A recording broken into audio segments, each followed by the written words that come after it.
Hi everyone, welcome to my podcast Pivot with PJ. This is your host PJ. We have Sudharsanan Ganapathy, Sudhar the hero origin story. We want to hear that. My childhood was not easy, but I'm still grateful for it because Who are you to yourself? seeing myself as that 10-year-old, Big success isn't quite big a deal when you have enjoyed every step that you have taken towards it. that's why we call it progress and not success.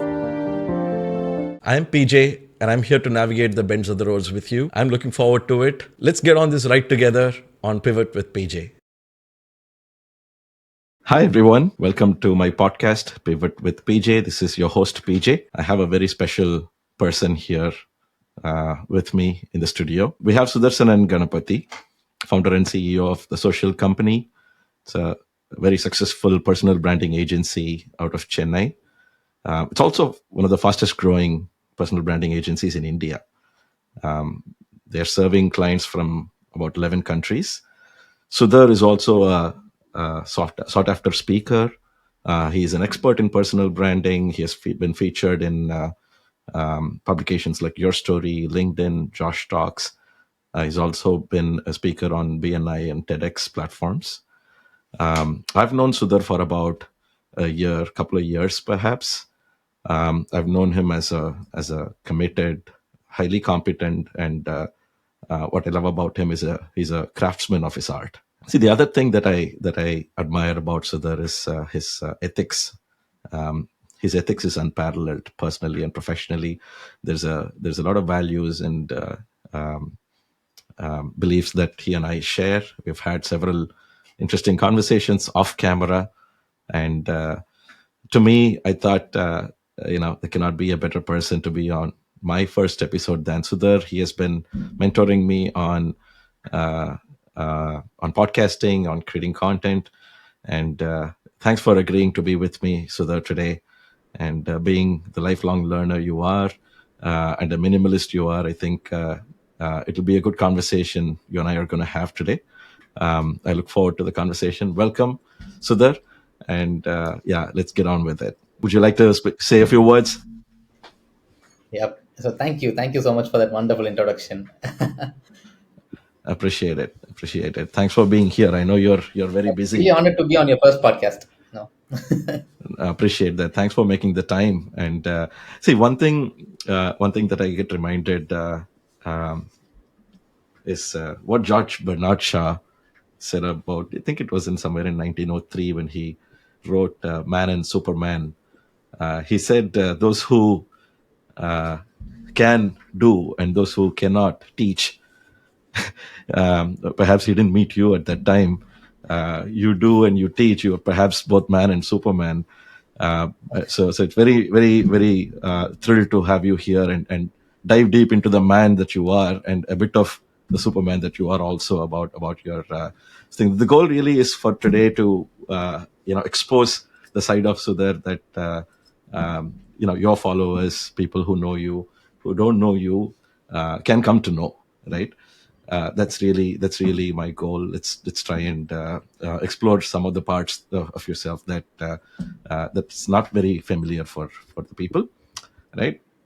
And also we'll talk a little bit about personal branding, what it is not, your views of it, and maybe our audience can benefit from what you think of it.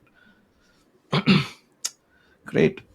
So, see, I thought of what would be the best way to begin this, so that, right? I think, after a lot of thought, I figured the best way is to just start at the beginning. You and I are avid, comic book fans. I know Shankari is also, and you've binge watched, marathon watched all the Avengers and the Marvel movies. Um, for me, I've always found it fascinating to watch the origin stories. It just opens up the dimensions of that hero, or sometimes uh, uh, villains of comic books. Also, makes it relatable, makes it personal, makes them real. So I was wondering, we want to see Sudhar's Sudhar the hero's origin story. We want to hear that. So can you maybe start at the beginning and share with us what your origin is, where it started? Sure. By origin, do you mean my life's origin, or do you mean my professional life's origin? Whatever comes for you. Perhaps Right. both. Yeah, in a Right. way, they're integrated, right? You can't quite separate both, but True. yeah, True that. yeah. I Let's consider whatever comes up for you. Let's hear it. right. I consider my origins the year my dad passed away. No, my dad passed away very early in life. I was 6 years old then. So my childhood was not easy, but I'm still grateful for it because what I had most people didn't have. I had a kind home. I had educated mom. She was able to find a government job after my father died. It took her five years after my father died to get a proper job, but we always had food on the table and a roof over our head. And I got to study in good schools. No, even if we are not able to eat three times a day, I studied in a good school. That gave me very good self-image. When I came out and told my school's name, people said, "Hey, you study in that school, which means you should be bright." No, I didn't even know I was bright. Just because I was in that school, people reinforced in me that I was bright. Right. So, so Nice. luckily, I come from good. I have a very good education background. So that's where it all started. And like any good Indian kid, I also did engineering. So, Yeah, you yeah. know, So that's probably a conversation on its own. I think nobody can stop us once we start that topic. But yeah, please. true. So I once I finished engineering, I understood that I was not going to be an engineer. I did Mm. not want to be an engineer, Like but most of us, somewhere along the line, Indian kids. yeah, like most of us, yeah, like both of us. But the thing is, it's not that I was bad at engineering. I scored good marks. I had a very good score when I passed out, but I did not want to be an engineer. I even got placed in a few companies. I gave Hmm. up on my placements. Wow, Reason being, somewhere along the line during those 4 years, the entrepreneurship bug bit me. Predominantly because I was taking an entrepreneurship development class by accident, wow, and that professor turned my life around.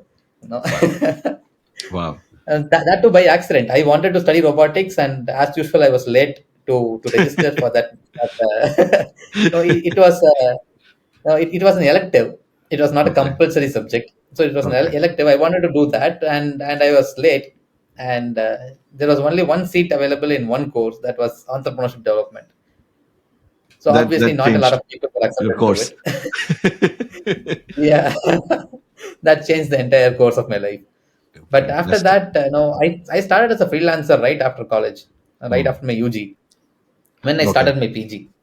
The Wow. reason I did my PG is also because when I told my mom that I was going to pursue entrepreneurship, she did not want me to do it. She did not want me to take risks. It's not Mm. that I would risk my money. That she knew that I will be able to make money even if I didn't have money. Mm. But she was constantly comparing us with others because we fell short in the early periods of our life, Mm. and she wanted us to catch up with our peers. Mm. So that constant want of catching up with peers was always there in my household. Mm. So basically, she wanted me to get a job, and I said, if I do my masters, I'll get a better pay, and I'll be Mm. ahead in life. And that Mm. made her say yes. And I got into masters, and I started my freelancing journey together Wow. Along with your masters, you're kind of along with my masters. doing the freelance on the side. Very Yep. interesting. But Did you? freelancing took over. I started doing very well in my freelancing life, and And yet you eventually that completed your became. masters. Yep. Actually, the thing is that uh, the goal was to do PhD, Mm. right? The goal was to do PhD, and but somewhere along the line, I knew that it was not for me, Mm. right? And doing my masters itself, I was pretty sure that I was going to pursue entrepreneurship because I was Mm. already making some money, Mm. and I knew that I was capable of doing it on my own. Fantastic. Now, we all need a proof of concept in ourselves. We need to show Right. ourselves that we can do it. Right. So Yeah, that's the so that hard was my part. That's in fact the hardest. exactly. Yeah. Exactly. Because no, I did not have backup. Nobody in my family is from business. So Mm, nobody knew mm, business, knew how to do mm. business. So somehow, no, I figured things out in the beginning and things fell into place. It's not that no, it would be so wrong if I say that I figured everything out. Things just Right. fell in place, Right. Right. and the clients just fell in place. And they wanted me to handle their profiles, and things started, flowing. Amazing. And then in 2016, I continued as a freelancer till 2016. And in Mm, 2016, I registered my agency as a digital mm. marketing agency. Okay. And that went really well until 2020. And in 2020, COVID struck. And like most of us, my business was not doing that good. Mm. Uh, no, I'm being very modest when I say it's not doing that good. It didn't do well at all. So, it didn't do well at all. So Yeah. Yeah. no, we had 10 employees and six clients. So that Whoa. was the point, and we Wow. had to pivot somewhere, and we pivoted into personal branding, Fantastic. and things changed Fantastic. And from there on, and we started growing very well from there on. amazing. Amazing. And like they say, when you hit the bottom, there is only way is up. So Yeah, and that is um, so true, Prasanna. That's so true. The thing is, when we were in the bottom, we knew that we were going to grow because there was further down. nowhere else to go. Yeah, there was no further down. Yeah. Yeah. No, I And can. that knowing phase Relate. will take us no places, I believe. Absolutely. Absolutely. Great. Great. And yeah, we'll talk about a little bit more on your professional origin. You transitioned from being a freelancer to being a digital marketing agency founder, and then to um, being a personal branding expert. Um, the Let's talk about the origins of the personal branding, because that's who you are today and that's who you're known for. So let's talk a little bit about the origin specifically of personal branding, how that transition happened between uh, the digital marketing and personal branding. Right. Right from the beginning, I used to experiment things on myself and in my profile before I upload it on my clients' profiles.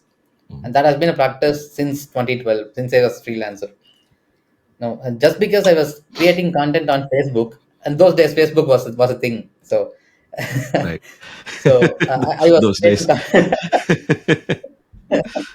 So I was creating content on Facebook, and a supermarket owner he figured that I was good at creating content, and he asked me to create content for a supermarket, and that's how I got my first client. Hmm. So things just fell into place, and then I understood one thing: if you showcase what you can do from your own in your own life, Hmm. people will eventually buy it from you. Hmm. Hmm. So during COVID-19, I decided that I was going to get into personal branding because my personal brand took off. Hmm. Now, I started creating content on LinkedIn, and I went from zero followers, 130 followers, to 10,000 followers in a span of like 6 months. Wow. And it Oh. suddenly blew up. And Hmm. yeah, I created content and kept on creating content until it came to that point. Hmm. And I was already a product of my product. I was a pakka proof of Yeah. concept. Yeah. Yeah. That's amazing. And obviously you can go into the market with full confidence that what you do works, because Exactly. you are you are the proof of concept.